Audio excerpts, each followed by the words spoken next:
So apparently, Benoit posted on Spectrum a whole thing about server meshing. So we're going to take a peek at that together. And it starts out with, I hope you're having a great week so far. And he's going to give us a brief update on server meshing and share a bit of recapitulation, post-action report for recent playtests, and a glimpse into our intents for the next phases. So like a post-mortem like they've been doing, or they used to do, but don't do anymore, it seems like, because it would be too embarrassing if they did them.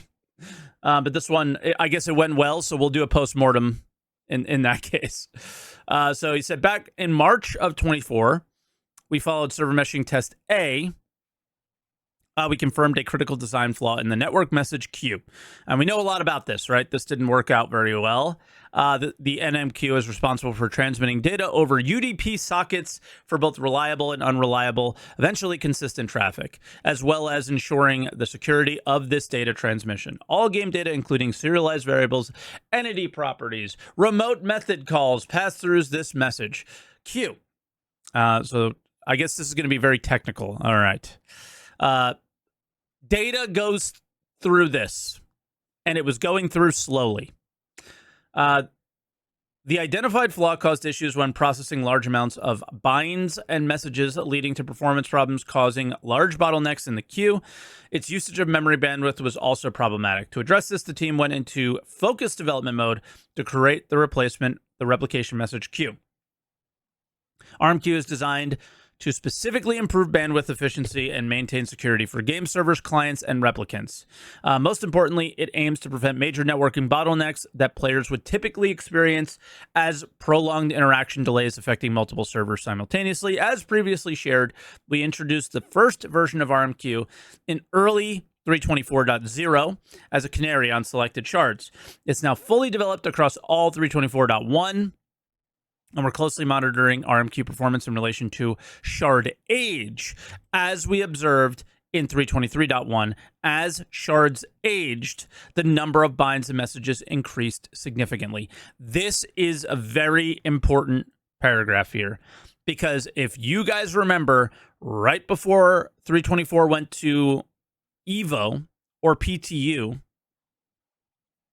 this was up, 323.1, but it was completely unplayable. The amount of people that were complaining, I wasn't playing it at all because I didn't care, but the amount of people that were complaining that they just couldn't even play was insane. Yeah, it was like crashing all the time. There was tons of problems. Encouragingly, since implementing the RMQ, we've observed clear improvements in our metrics and performance captures. We're optimistic that these positive trends will persist as shards age, though we'll continue to monitor the situation closely. They're going to need to, because it took a really long time to get to the point where things were bad, if I remember correctly. So with RMQ in place, along with other hybrid improvements, we have resumed server meshing tests using the current code base at 324. Our tests, because we were doing the tests with 322. This test was up here, was a 322 test, even though we were in 323. Our test objectives are to identify areas needing optimization to achieve low latency replication at scale with the actual game and real players. Now, low latency, I assume, is the issue that we were having where our ping was just shooting up to 5,300, 500, 130, all over the place, right? I'm assuming that's the issue there. Pinpoint game features that require adjustments for high player counts. I think Morph in his video pointed out a lot of those. Pinpoint game environments that need adjustments for higher player counts.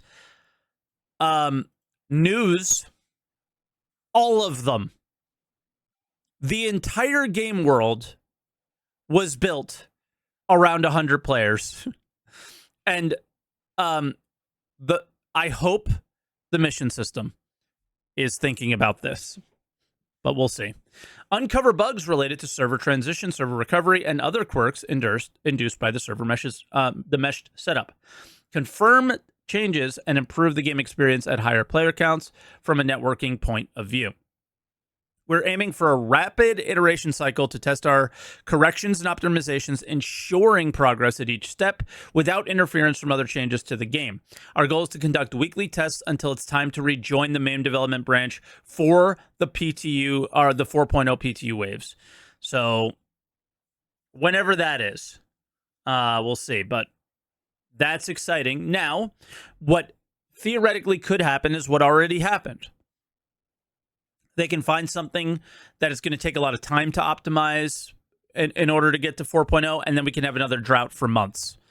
That is theoretically possible here. So just because their aim is to test weekly does not mean that they're going to be able to. There can be another RMQ that has to pop up in order to get us to 4.0. It is definitely possible. Hopefully not, but it's possible.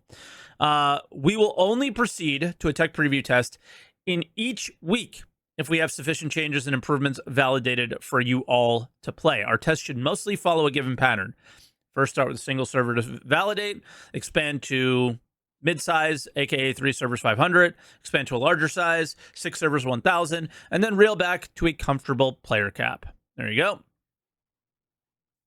And leave the test open for a few hours more so players can experiment and we can capture data. I think they need to keep it open for days, because they keep talking about servers degrading over time. Don't we need to check that for this? But okay. In these tests, missions will not be available as the mission system is currently being refactored. Several game systems like social are also being adjusted for server meshing, but those changes are not in technical preview builds, which we aim to isolate for ongoing development, bar network code. The testing of these systems will resume when 4.0 hits PTU with server meshing enabled. Yikes. So there's going to be lots of problems with that stuff. And that is going to be a long PTU cycle. Server meshing test B was on September 12th. Results were disappointing and unexpected. Wow, to all the people who said that it went perfectly and it went so well on YouTube and Twitch and on Twitter and on Discord, and all the people who are huffing on copium and refuse to ever say anything bad about this game because you think CIG is going to hate you. They aren't. CIG wants you to be honest. This is so fucking stupid, people. Literally, the CTO is saying it was disappointing, but you are going to be positive about it. What a joke. Anyway, sorry for that rant, but I'm so tired of those people in this community. It makes me sick. But the previously identified bottleneck identified in test A was confirmed fixed, while interaction delay at scale had improved, allowing us to lead players testing at a 4-server 350 setup. The problem remained. The next performance bottleneck to be solved was identified. Observations. Zoning in and out times were problematic, with a lot of players stuck in loading when a rush of players occurred. Latency and interaction delays made the game unplayable at large player counts. Problem area would also affect game server connections, making the problem worse. Silver lining, with the original problem from NMQ, was confirmed fixed through metrics and captures, the test was shut down early. Test C, this is the one that is the most recent one, was conducted on September 19th. Test C was the first to use a build with the legacy NMQ system stripped out. This was an important step as RMQ has been designed for greater parallelism. That's a word. That's hard to say. But these optimizations could be unlocked while we still need to support NMQ. Test C included the first round of these planned optimizations and significantly improved our ability to scale before the interaction delay grows and the game becomes unplayable. It's also very 30K crashy, but sure. This test allowed us to start seeing more gameplay-related issues as players spread around the game and were able to experience a meshed universe. The test was a big step forward. We were able to successfully identify additional issues present, but walked away from this playtest feeling optimistic, which I think a lot of the community did. So this is where a majority of people were feeling optimistic, and then you had the other toxic side of this community that is just ultra negative, never has anything good to say ever. They were the ones who were talking shit this time. Observations. Zoning in and out times were still problematic at higher player counts. Many players have XL hangars, but there aren't enough XL gateways when many players spawn in a short period of time. ATC queue times were too high. Social systems are still tied per game server and not game shard, causing channels to be empty for players in other areas. Player count max looked like it was capped at 100, even though the system is not limited. This work will happen in the 4.0 stream, so not to introduce large changes in the tech preview. Higher player count and markers are a usability visibility issue and have a performance cost on the client. Bathrooms in New Babbage were clogged, causing massive conga lines as players queued up to wait for their turn. That was Morph's video, I guess. Latency and interaction delays went up to the 1,000 player test, where clear new performance optimization hotspots were found. This is the focus of work until the next test. A hybrid crash would cause 30k errors sporadically in the meshing setup. This is the focus of work until the next test. Yeah, this was the one that made me a little skeptical on this test. Is like, okay, these 30Ks would happen, the whole mesh would go down, and they would create a new one. So we were consistently on these fresh servers that felt good, but we were never on a server that stayed up to be like, all right, over time it got worse. You know what I mean? So that was kind of a bummer. Onwards. While these early results are promising steps forward, we're aware that challenges remain. So remain calm, people. Server meshing does not work yet. It is not perfect. It is not ready for live. We are not talking about 4.0. We are not saying any of that stuff. All right? They're just focused on getting the tech making sense in 3.24. That's it. That's where we're at. Calm down. We're committed to tackling each hurdle through rapid iteration, always aiming to improve your gaming experience. To those of you who participate in these tests, your dedication is truly inspiring. Taking the time out of your day to come and try new features and tech, much respect. It's a pleasure and a privilege to progress on this technology together. Your insights and patience are invaluable as we transform our game to be the MMO we want it to be. We're excited about the path ahead. Benoit, thank you. You're the man. Just thank you for being open. Thank you for talking to us, and I appreciate it.